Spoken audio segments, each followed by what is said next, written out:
मोदी सरकार ने इजराइल का समर्थन कर दिया और कांग्रेस ने फिलिस्तीन का समर्थन कर दिया। मरने मारने की लड़ाई छिड़ी हुई है इजराइल और हमास के बीच में, लेकिन चुनावों के बीच राजनीतिक घमासान इस लड़ाई को लेकर भारत में शुरू हो गया है। इजराइल और हमास की लड़ाई में मोदी सरकार की पॉलिसी इजराइल फर्स्ट, यानी इजराइल को भारत के पूरे समर्थन की, लेकिन कांग्रेस ने फिलिस्तीन फर्स्ट की लाइन ले ली है। अब ये तो सारी दुनिया को पता ही है कि इजराइल पर हमास ने अचानक अटैक किया, जवाब में इजराइल ने हमास को मिटा देने वाला काउंटर अटैक किया है। लड़ाई चल रही है। हमास जिसे आतंकी संगठन पुकारा जा रहा है, वह फिलिस्तीन की गाजा पट्टी से ऑपरेट करता है, फिलिस्तीन की आज़ादी के लिए लड़ाई लड़ने का दावा करता है। जंग में दोनों तरफ से लोग मारे जा रहे हैं, हर तरफ तबाही और बर्बादी दिख रही है और किसी को अंदाजा नहीं कि यह बर्बादी और तबाही रुकेगी कब। सोमवार को कांग्रेस कार्य समिति की बैठक हुई। उस बैठक में इजराइल हमास वाली लड़ाई पर भी मंथन हुआ और कांग्रेस ने बाकायदा एक रेजोल्यूशन पास किया जो फिलिस्तीन के समर्थन में था। CWC रेजोल्यूशन से 3 बातें क्लियर हुई। फिलिस्तीन के अधिकारों का कांग्रेस समर्थन करती है, विवादित मुद्दों पर तत्काल बातचीत होनी चाहिए और युद्ध विराम भी तुरंत होना चाहिए।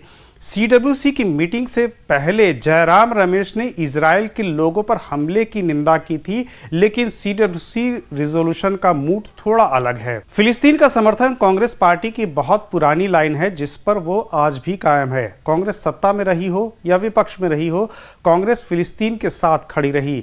हालांकि इजराइल के साथ बेहतर संबंधों की जरूरत की भी बात करती रही।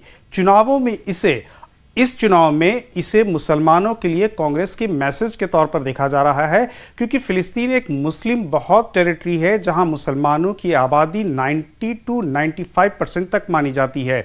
इजराइल में मुसलमान करीब 18% के आसपास हैं, क्योंकि इजराइल में यहूदियों की आबादी सबसे ज्यादा है। इजराइल और हमास के बीच जो खूनी चल रही है वो धर्म से परे नहीं है। धार्मिक नारे लगाते हुए हिंसा के तांडव का वीडियो सारी दुनिया देख रही है और भारत में चुनाव का माहौल है।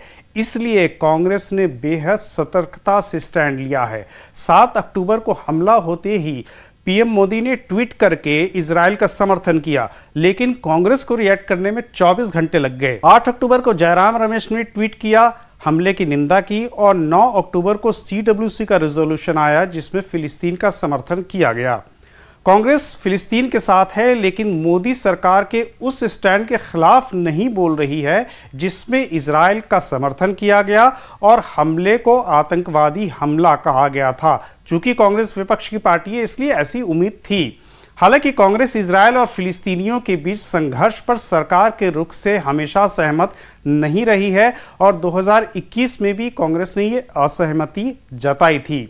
फिलिस्तीन के साथ कांग्रेस, बीजेपी को इस पर ऐतराज है। प्रहलाद जोशी ने आरोप लगाया कि कांग्रेस आतंकवादी संगठनों और आतंकवाद का समर्थन कर रही है, जबकि निर्दोष और आम नागरिक जो हैं गोलीबारी और हमले में मारे जा रहे हैं। बीजेपी ने एक वीडियो सोशल मीडिया पर पोस्ट किया जिसमें 2004 से 2014 यानी यूपीए सरकार के दौर जिसमें भारत में हुए आतंकी हमलों का जिक्र था। बीजेपी कह रही है कि इजराइल आज वो झेल रहा है जो भारत ने 2004 से 2014 के बीच झेला था। उस क्लिप में बीजेपी ने राहुल गांधी का एक पुराना बयान भी शामिल किया है जिसमें वो कहते सुने और दिख रहे हैं कि हर आतंकवादी हमले को रोकना बहुत मुश्किल है। मतलब इस क्लिप का सीधा इशारा यह है कि कांग्रेस को घेरना है। इजराइल या फिलिस्तीन, भारत के सामने यह सवाल हमेशा से रहा है। कांग्रेस सरकारों ने इजराइल से ज्यादा फिलिस्तीन को तवज्जो दी। फिलिस्तीनी नेता यासिर अराफात के इंदिरा गांधी और राजीव गांधी से अच्छे संबंध रहे।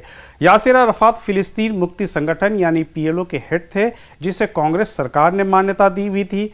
राजीव गांधी जब प्रधानमंत्री थे तब भारत ने फिलिस्तीन को एक देश के रूप में मान्यता दी थी और मनमोहन सिंह के समय में फिलिस्तीन का तो दूतावास भी भारत में दिल्ली में खुल गया। इजराइल को भारत सरकार ने मान्यता तो 1950 में दे दी थी, लेकिन 1991-92 के आसपास तक कूटनीतिक संबंध नहीं थे। ये संबंध बने नरसिम्हा राव के समय में। नरसिम्हा राव की सरकार में इजराइल में भारत का वाणिज्यिक दूतावास खुला था। मतलब फिलिस्तीन के साथ फील फ्री वाली डिप्लोमेसी थी, लेकिन इजराइल के मामले में ये नहीं रही। ये स्थिति मोदी सरकार के आने के बाद बदलनी शुरू हुई। 2014 के बाद इजराइल से भारत की बॉन्डिंग बढ़ी। मोदी जी 2017 में इजराइल गए, फिर इजराइल के पीएम बेंजामिन नेतन्याहू भारत आए। हालांकि फिलिस्तीन को भी मोदी सरकार ने छोड़ा नहीं। जिस साल मोदी और नेतन्याहू मिले, उसी साल मोदी फिलिस्तीन गए और फिलिस्तीन के राष्ट्रपति से भी मिले। लेकिन अब जो लड़ाई है उसमें भारत सरकार खुलकर इजराइल के पक्ष में है और कांग्रेस ने फिलिस्तीन का समर्थन कर दिया है।